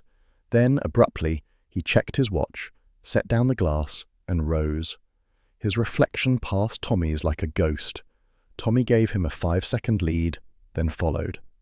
The stranger turned left, then right, slipping through a narrow service corridor used by staff. Tommy reached the door just as it swung shut. He pushed through, into darkness and the faint hum of machinery. The scent of soap and brass polish hung in the air. Footsteps echoed ahead, fading quickly. "Blast," Tommy muttered, breaking into a jog. The corridor forked. He took the left passage, rounded the corner, and stopped short. Empty. A single door at the far end led to the courtyard, but when he pushed it open, the night air was still and vacant. Whoever the man was, he'd vanished like mist on glass. Behind him, a familiar voice said dryly, "You do pick the most glamorous places to loiter." Tuppence stood in the doorway, impeccable as ever in navy silk, her hat at a conspiratorial tilt. "Missed him by seconds," Tommy said. "Grey fedora, foreign accent, ordering the same cognac as our late friend. He came in alone, left through here, and evaporated." "Typical," said Tuppence, surveying the corridor with a detective's disdain for tidy escapes. "Men who vanish always leave something behind." She was right. On the small ledge beside the door lay a rectangle of ivory card. Tuppence picked it up carefully, reading aloud. "C. Montreux, Antiquities." Her eyes met Tommy's. "Antiquities," she repeated, which, in the right circles, can mean anything from stolen Greek statues to smuggled state secrets. Tommy took the card, running his thumb along its edge. The printing was continental, the kind used in Switzerland, bold serif letters on thick cream stock. "Montreux," he said thoughtfully. "I know that name. He was mentioned in one of the intelligence briefings years ago. Neutral country, art dealer, suspected of dealing in codebooks disguised as rare manuscripts." "And now he's here," said Tuppence, ordering cognac and vanishing through laundry corridors. "You must admit, darling, it adds sparkle to the weekend." He grinned. "You always did find espionage romantic." "Only when it's well dressed," she said. Back upstairs, they spread the card on the writing desk of their suite. The lamplight caught the faint embossing of a Zurich address at the bottom. Tuppence studied it, frowning. "Claridge's doesn't attract random smugglers. He was here for a purpose." Tommy nodded. "Our victim may have been carrying more than a secret. Perhaps the codebook wasn't burned entirely after all." "The Ainsworths," said Tuppence softly. "Everything circles back to them. Suppose Lady Ainsworth's brother, the late Captain Darnell, was involved in wartime intelligence work. Suppose some document of his went missing, a cipher key perhaps, or an intercepted code." "And our courier," said Tommy, "was delivering it to Montreux, or warning him it was lost." Tuppence smiled faintly. "Then somebody decided to silence the messenger before the message reached its destination." They both turned as a knock sounded on the door. "Come in," Tommy called. It was Inspector Finch, hat in hand, looking harassed and unsuitably large for the delicate furniture. "Evening, Mr. Beresford. Mrs. Beresford. I hear you've been haunting my bar witnesses again." Haunting, said Tuppence. We prefer to think of it as socializing. Finch gave her a look that would have silenced most people, but Tuppence merely smiled. The inspector sighed. The manager says a man matching your description followed one of his guests through the service wing. Would you care to explain? Tommy did, briefly and accurately. When he finished, Finch frowned, tapping the card. C. Montreux, never heard of him. You wouldn't, said Tuppence, but your colleagues at Interpol would. He's what one might call an antiquarian of opportunity. Finch gave a grunt. So we're mixing art smuggling with murder now, are we? Splendid. He pocketed the card. I'll check it, and I'd appreciate it if you'd refrain from chasing mysterious foreigners through my evidence. Tommy smiled. I wasn't chasing, Inspector. I was strolling briskly with purpose. Your purpose, Finch said dryly, is to complicate my life. He left, muttering about amateurs. When the door closed, Tuppence laughed softly. He'll thank us eventually. Or arrest us, Tommy replied. Either way, she said, we'll be famous. An hour later, they took a quiet drink in the Mirror Bar, partly for reconnaissance, partly for effect. The mirror's reflections made every guest appear doubled, as though the room itself was eavesdropping. Tuppence leaned closer. Do you ever notice how everyone here speaks as though they're afraid the walls might answer? Tommy smiled. Perhaps they might. The barman approached, polite and unruffled. Your usual, sir? And for madam? Thank you, Tuppence said. Tell me, does the gentleman in the grey hat come here often? The man hesitated almost imperceptibly. Occasionally, madam. A collector, I believe. Always polite, always alone. Collector of what? I wouldn't know, madam. He tips in Swiss francs. That's very educational, said Tuppence dryly. When he moved away, Tommy said quietly, Montreux's name may be on the card, but he's not working alone. Someone in this hotel is his contact. Someone with access to linen baskets and private corridors, Tuppence murmured. And perhaps to Lady Ainsworth's suite. Tommy nodded slowly. The code book, the note, the portrait, all tied together, and now Montreux arrives to finish the job. Or to collect what's left, said Tuppence. Either way, he won't vanish forever. Men like that always circle back to the scene of the crime. Just after midnight, the Beresfords returned once more to the bar, their instincts tugging them like invisible wires. The crowd had thinned to a handful of guests, and the barman was polishing glasses with the melancholy precision of one counting hours. Tuppence drifted toward the mirrored wall, gazing at her reflection. For a moment, she saw only herself. Then, faintly, another figure behind her. She turned sharply. Nothing. Tommy, she whispered. Someone's watching.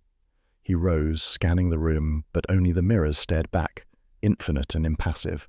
A single glass on the counter still held the trace of cognac, the warmth of a hand not long departed. Tuppence touched the rim, then drew back. He was here again. I can feel it. Tommy frowned. He's playing games, leaving ghosts behind him. Then we'll haunt him properly, she said. Tomorrow we trace this Montreux. Switzerland's a long way off, but Claridge's has long arms, and very efficient telephones. She smiled faintly, her reflection glimmering beside his in the mirror. Darling, do you realize this may be the first time espionage has been conducted entirely over tea? Tommy chuckled. I always said British intelligence needed more scones. They turned to leave. Behind them, the mirrored walls held their departing reflections for a moment longer. Two figures walking into the darkened corridor, unaware that another silhouette, fedora tilted low, watched them go. He stepped forward, plucked the untouched cognac from the bar, and murmured softly in accented English, The game continues. Then he too was gone, leaving behind nothing but a smudge on glass and the faint, lingering scent of brandy and danger. Breakfast at Claridge's was, in most circumstances, a ceremony of calm.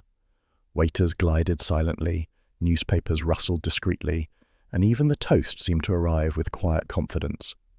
But to Tommy and Tuppence Beresford, sipping coffee over a table that had seen too much espionage and not enough marmalade, calm was merely camouflage. Room 312 came and went, said Tommy, glancing up from the Times. Finch stationed a constable outside at dawn. No one entered but the chambermaid. Either our mysterious appointment changed location, or we read the code wrong. Tuppence stirred her coffee thoughtfully. Or someone read us right. It was bait, Tommy. While we waited for a ghost in room 312, someone else reclaimed whatever was hidden behind that portrait. He looked at her over the rim of his cup. Then we're overdue for an encore. Indeed, she said briskly, setting down her spoon. I've always found art appreciation to be a most enlightening pursuit. By mid-morning, the grand drawing room was as serene as a chapel, and just as self-conscious about it. Sunlight pooled across the parquet floors, glancing off chandeliers and gilded frames. The portraits hung in stately silence, dukes, dowagers, and military men all pretending not to notice the hum of whispered scandal around them. Tommy and Tuppence entered with the poise of guests who had no reason whatever to be suspicious. "Remember," murmured Tuppence, "we're merely admiring the hotel's fine Regency collection." Tommy nodded, adopting a tone of innocent enthusiasm. "Do you suppose this one's a Gainsborough or merely pretending?" She leaned close to the frame of a pale, watchful woman in empire satin. "Pretending, I should think, but very well behaved for a counterfeit." The portrait they sought hung at the far end of the room, a lady in a white gown, pearls at her throat, one gloved hand resting upon a book. She might have been anyone's great-aunt, or everyone's accomplice. Tuppence examined the frame closely. Lady Ainsworth's brother painted this one according to the plaque. Captain Darnell. Curious, he was an amateur, yet the workmanship's quite fine. Tommy's eyes narrowed. Perhaps he was good at secrets, not brushwork. The brass plate, see there? It's slightly off-centre. He tugged gently. The plate gave a faint click. The bottom of the frame shifted, revealing a hairline seam in the wall. Behind it lay a narrow recess, cleverly hidden. "Well," murmured Tuppence, "that's tidy workmanship for a hotel renovation." Tommy slipped his penknife into the crack and eased the panel outward. Inside was a small envelope, yellowed at the edges but intact. He removed it carefully. "No dust," he observed. "It's been opened recently."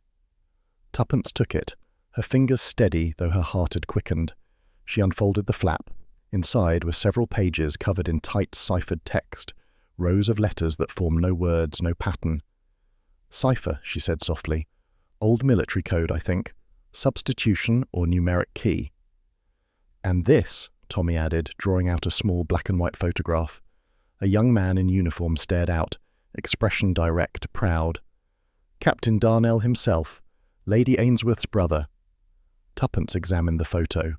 A man who died for secrets, and now his portrait conceals them. How poetic. Before Tommy could reply, the faint creak of the door reached them. Tuppence turned sharply. Inspector Finch stood in the doorway, looking thunderous. "I might have known," he said grimly. "The Beresfords. I'm told you've been tampering with evidence." Tommy smiled blandly. "Merely appreciating fine art, Inspector. We're very cultured." "Cultured my foot," Finch snapped. "You've been seen prying open panels. Hand over what you found." Tuppence hesitated just long enough to make him suspicious, then offered the envelope. Finch took it, his gloved fingers brisk and disapproving. "You'll forgive me if I check for myself." He drew out the pages, flicked through them, and frowned. The sheets were entirely blank. For a moment the silence seemed to tilt sideways. Even the portraits looked down with interest. "Blank," Finch said flatly. "Not a mark on them." Tuppence blinked, genuinely startled. "But that's impossible. There was ciphertext, a dozen lines at least." Finch's expression turned sceptical. "Invisible ink, perhaps? Or invisible imagination?" Tommy's voice remained mild. "They weren't blank when we found them, Inspector." "So you claim," said Finch. "But until I have proof, the only thing you've uncovered is trouble." He slipped the envelope into his case. "You'll confine your detective work to crossword puzzles, if you please." As he turned to go, Tuppence's eyes narrowed. "Who told you we were here?" Finch paused, visibly debating whether to answer. "An anonymous call to the front desk," he said at last. "A woman's voice, very proper, very English." "Lady Ainsworth," said Tuppence softly when he'd gone. "She's one step ahead of us again." Tommy looked back at the wall, the portrait now hanging demurely closed. Or one step behind, covering her tracks. Someone replaced those pages between the time we found them and the moment Finch arrived. Which means... "We were being watched," Tuppence finished. "Someone knew exactly how far we'd got." They left the drawing room quietly, the hush behind them pressing like water. In the corridor, Tuppence exhaled. The cipher, The photograph, the portrait, it's all one chain, but the link keeps slipping. Tommy considered. The blank paper might still tell us something. Chemical inks, heat reactions. Remember the war trick with lemon juice? Tuppence smiled faintly. Yes, and the man who tried it on his love letters, only to discover the words, "my darling," turning up on the ration coupons. Science marches on, he said, but Finch won't test it. He's too busy fuming. Then we'll have to retrieve it, she said briskly. He raised an eyebrow. Steal evidence from Scotland Yard? My dear Tuppence, even for you that's ambitious. She gave him a look. Not steal, borrow, temporarily, for the sake of clarity. He laughed softly. I married you for your sense of morality. It keeps me guessing. They spent the afternoon conducting discreet inquiries. The hotel manager, a sleek man named Pritchard, swore no one had touched the drawing room since the portrait was restored. We value privacy above all, madam, he assured Tuppence with professional horror. No guest or staff would dare interfere. Except, murmured Tommy, for those who specialise in daring. From Pritchard's office they proceeded to the concierge, who, after some gentle persuasion and the promise of discretion, revealed that Lady Ainsworth had checked out an hour earlier. Checked out, repeated Tuppence, without her husband? Sir Edgar remains, madam, said the concierge, but Lady Ainsworth departed suddenly. She appeared distressed. Tommy gave a low whistle. She's running, or being run. That evening, as dusk softened the lamps along Park Lane, the Beresfords returned once more to the drawing-room. The hotel was busy again, guests laughing, music drifting faintly from the Palm Court, but the space itself felt curiously deserted, as though its very walls had withdrawn into secrecy. Tuppence approached the portrait once more, studying the lady's painted face. She looks smug, she said. I can't blame her. Tommy crouched beside the frame again, checking the panel. No new tampering, but whoever switched the papers had a key to the mechanism. That means staff, or family. Or Finch himself, said Tuppence, though he'd never admit it if he'd been duped. Tommy straightened, brushing dust from his sleeves. We're circling the truth, but it keeps changing costume. She smiled. Then we'll keep dancing until it trips. A discreet cough interrupted them. Inspector Finch stood at the doorway again, grim, but oddly less sure of himself. He closed the door behind him and spoke quietly. All right, Mrs. Beresford, you were right. About what, Inspector? Tuppence asked innocently. The papers, he said. They weren't blank after all. Heat exposure revealed faint lettering, numbers and letters arranged in groups. Cipher, as you said. Tuppence tilted her head. And the photograph? Missing, he said shortly. The envelope was returned to my office this afternoon, by post, if you please, minus its contents, postmarked from within this very building. Tommy's eyebrows rose. Which means someone inside your investigation is playing both sides. Finch scowled. It means, he said heavily, that I'm being made a fool of, and I dislike that. Tuppence's voice was gentle. Then let us help you dislike it productively. He hesitated, then sighed. You've already interfered this far. You might as well know the cipher mentions a date and a location. June 14th, Zurich Embassy. That's 3 days from now. Tommy exchanged a look with Tuppence. Montreux, Switzerland again. Finch nodded grimly. If you're right about this smuggling business, that's where it leads.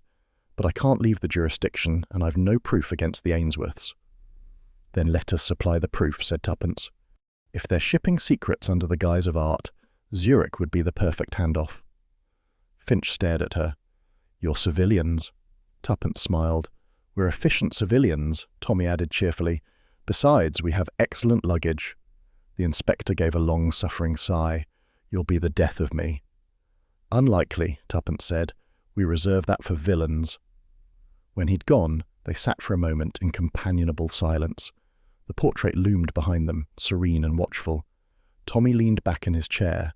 Zurich in 3 days, ciphered papers, missing photograph, fleeing lady, and a mirror bar full of spies, finished Tuppence. Quite the holiday package. He smiled. You realise, of course, this may get dangerous. My dear Tommy, she said, rising, danger is merely another form of breakfast at Claridge's, unavoidable but improved by good company. She paused before the portrait one last time, fingertips grazing the frame. "Goodbye, Captain Darnell," she murmured. "Your secret's still doing its rounds. We'll see where it lands." And as they turned to leave, the faint gleam of hidden glass caught the light, one small reflection that suggested someone, somewhere, was still watching. Claridge's ballroom shimmered that evening like a stage awaiting confession. Crystal chandeliers scattered light across silverware and sequins, violins sighed through polite waltzes, and beneath the elegance pulsed the uneasy awareness that something dreadful had happened within these walls. The charity gala, hastily rescheduled to preserve appearances, had drawn half of London's respectable sinners. Lady Ainsworth, pale but impeccable, presided at the head table beside her husband. Sir Edgar's smile had the brittle sheen of lacquered wood, his laughter a fraction too loud. At a side table near the palms, Tommy and Tuppence surveyed the room with the discretion of cats at a canary show. "Darling," murmured Tuppence, adjusting her pearls, "do remind me which fork one uses for spiritual revelation." "The long one," said Tommy, "for prodding consciences." She smiled faintly. "Perfect. Then let's begin." An hour later, dessert arrived. Spun sugar, candied innocence. Tuppence rose gracefully, glass in hand. The murmur of conversation softened. She had that sort of presence, like a curtain lifting. "My friends," she said lightly, "forgive the intrusion of a mere amateur upon this distinguished occasion. Yet after so tragic an incident as we've all endured, perhaps a moment of reflection is in order." Sir Edgar's jaw tightened. "Must we dwell on it?" "Ah, but the past," she said, "has a tiresome way of joining us for dinner." A ripple of nervous laughter moved through the guests. The orchestra faltered into silence. Tuppence gestured toward the long table of candles flickering between crystal vases. "If you'll indulge me," she continued, "let us dim the lights, just for a minute. A little experiment in memory." The maitre d' obeyed, uncertain but intrigued. Lamps faded until only the candles remained, their flames trembling like small, attentive ears. Tommy, lounging near the wall, caught Inspector Finch's eye across the room and gave the slightest nod. The inspector, officially off duty but strategically present, melted into the shadow of a column. Tuppence's voice softened. "They say that when a soul leaves this world in confusion, it lingers, searching for truth."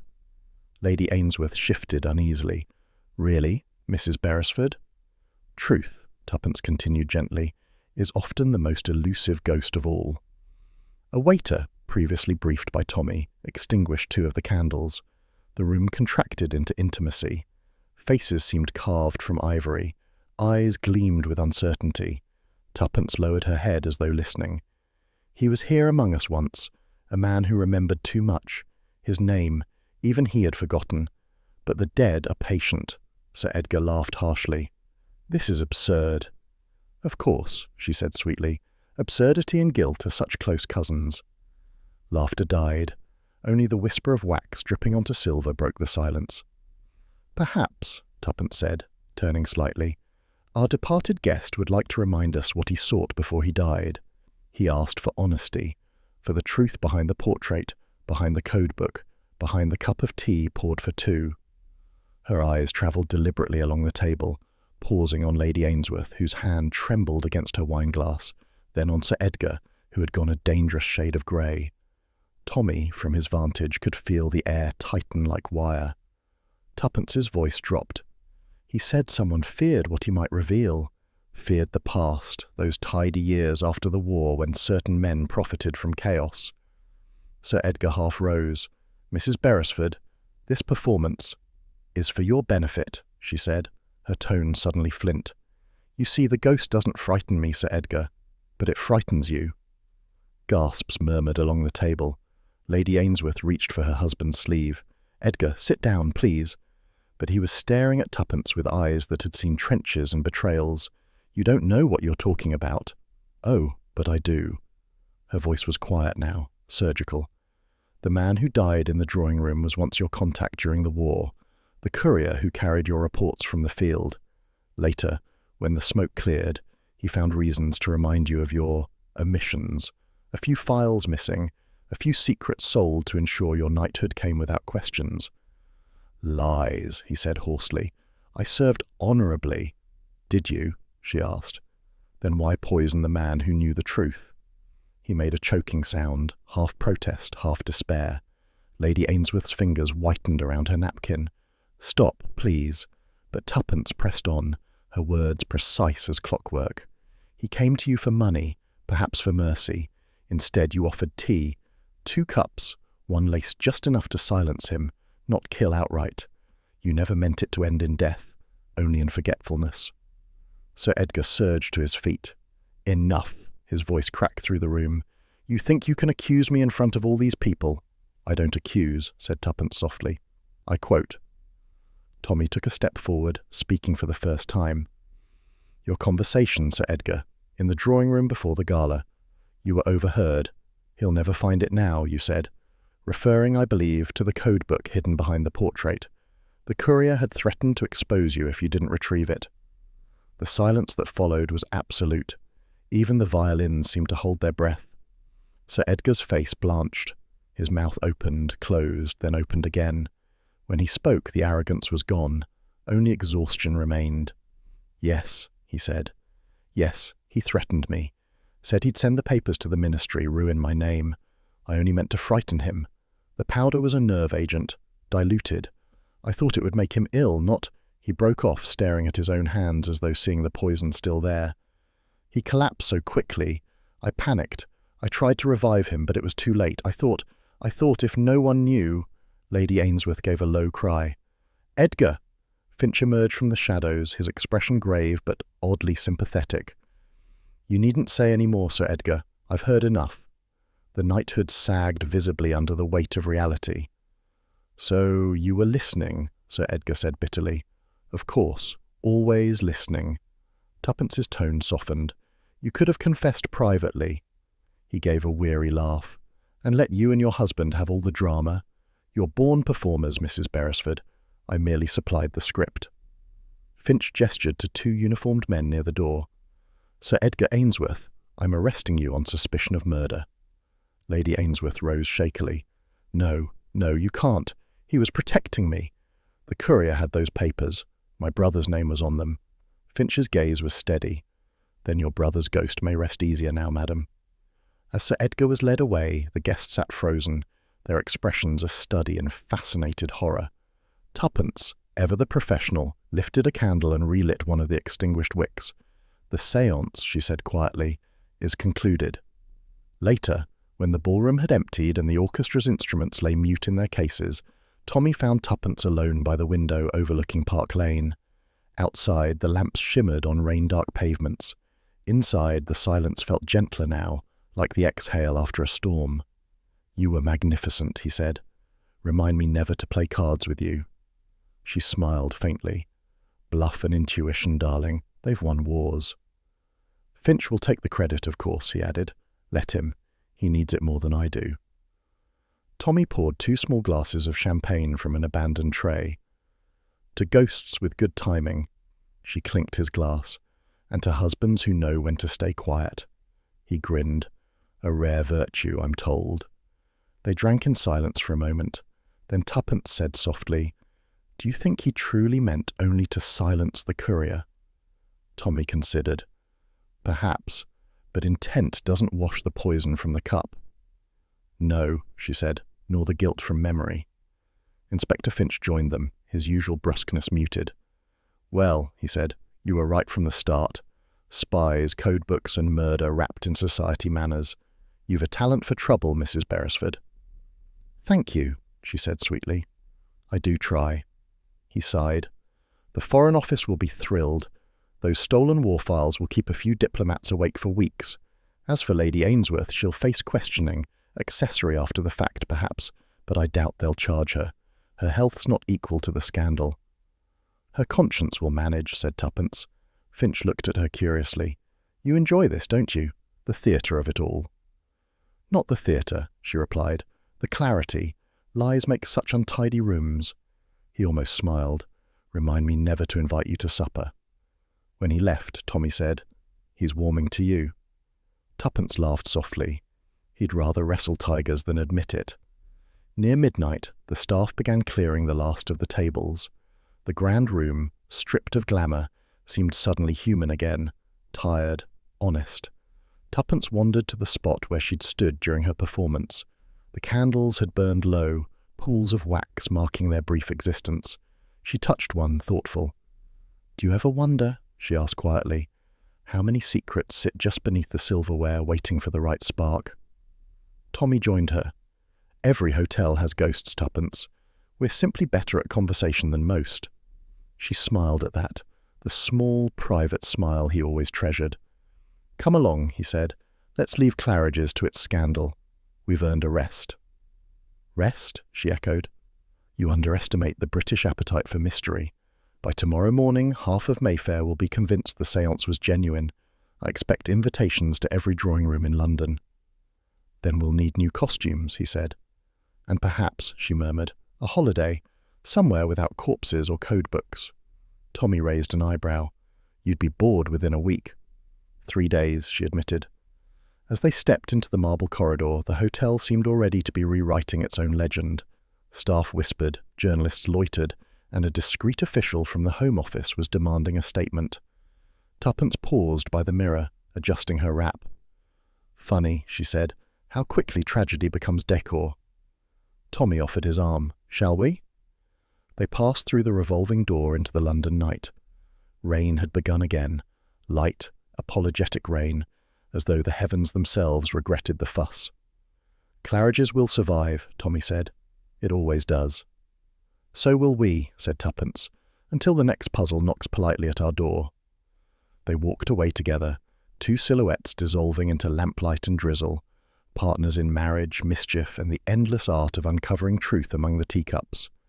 Behind them, high above the deserted ballroom, one of the candles guttered and went out with a faint hiss, as if the ghost of the man who remembered too much had finally taken his leave.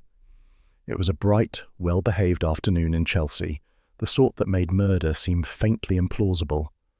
The Beresfords' flat, perched above the embankment like a contented cat, smelled of strong tea and newly pressed linen.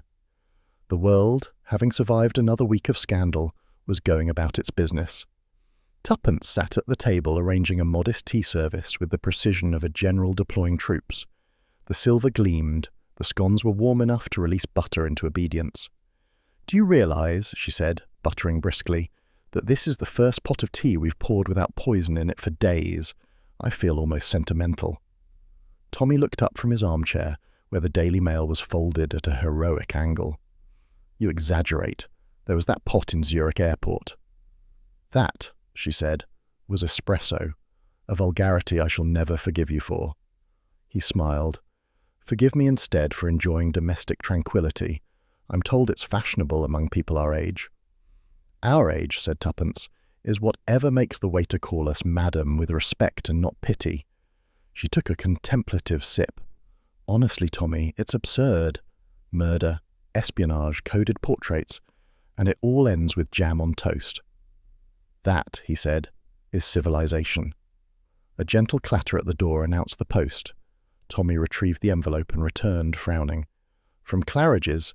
I hope they're not sending the bill for the séance candles." Tuppence slit it open with a hairpin. Inside lay a short note in hotel stationery, written in an elegant hand.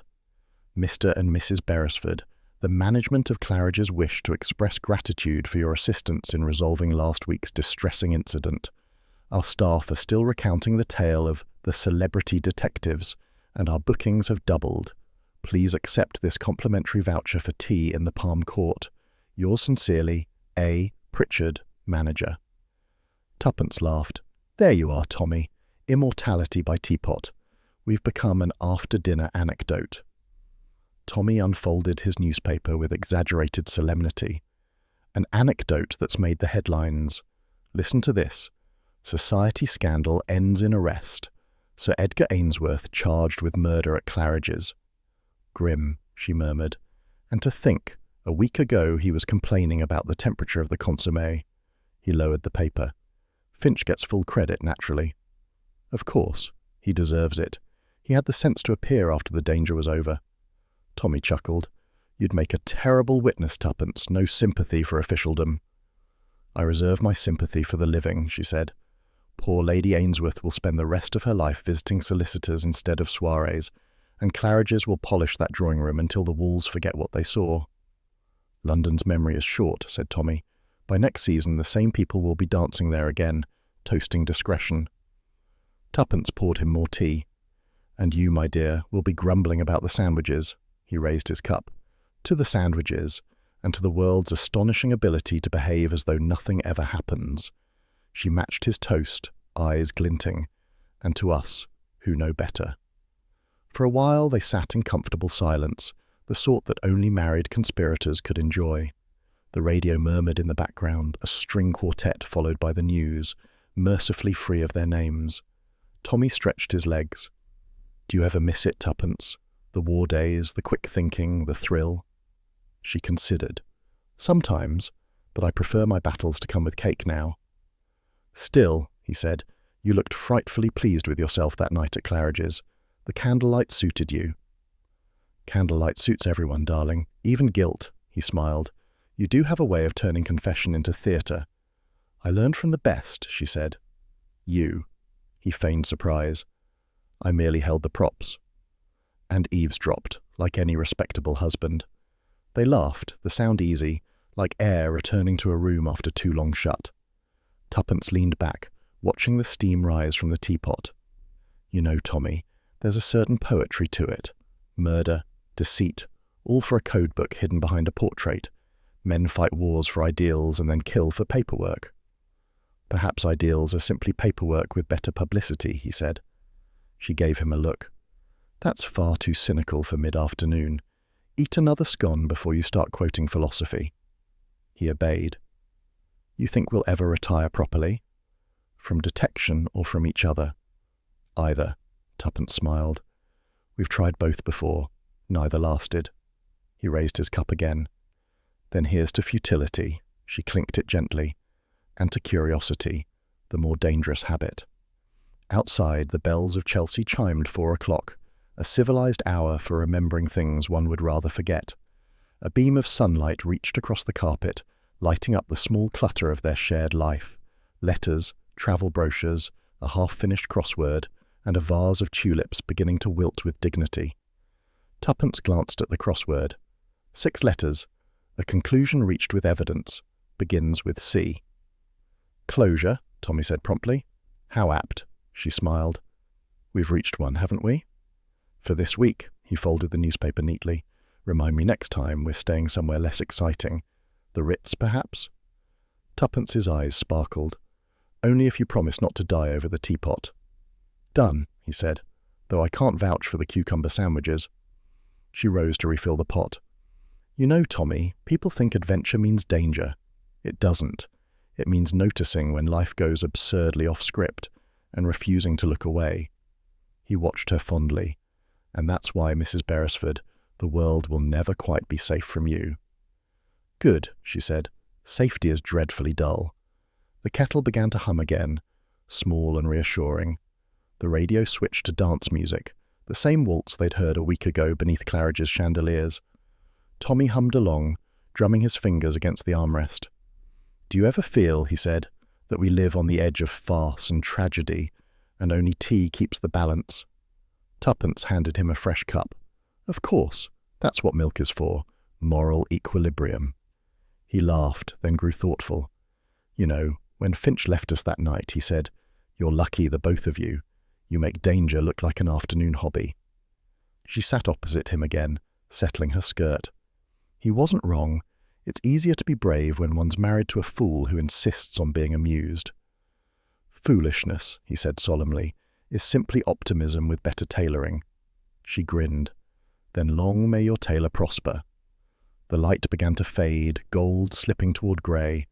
Outside, the river caught the last reflection of the sun, a streak of silver that looked almost secretive. Inside, the Beresfords' laughter softened into companionable quiet. Tuppence refilled the pot one final time. You know, Tommy, she said, we should frame that newspaper clipping. Society scandal ends in arrest. It'll look marvellous above the mantel. Next to the portrait? He asked dryly. She considered. Yes, but let's make sure this one doesn't hide anything behind it. Tommy reached for her hand across the table. Agreed. The kettle sighed its last. The room smelled of tea and contentment. And so, in the modest peace of a Chelsea afternoon, the adventures of the Beresfords folded themselves neatly into memory, until, as always, curiosity brewed again,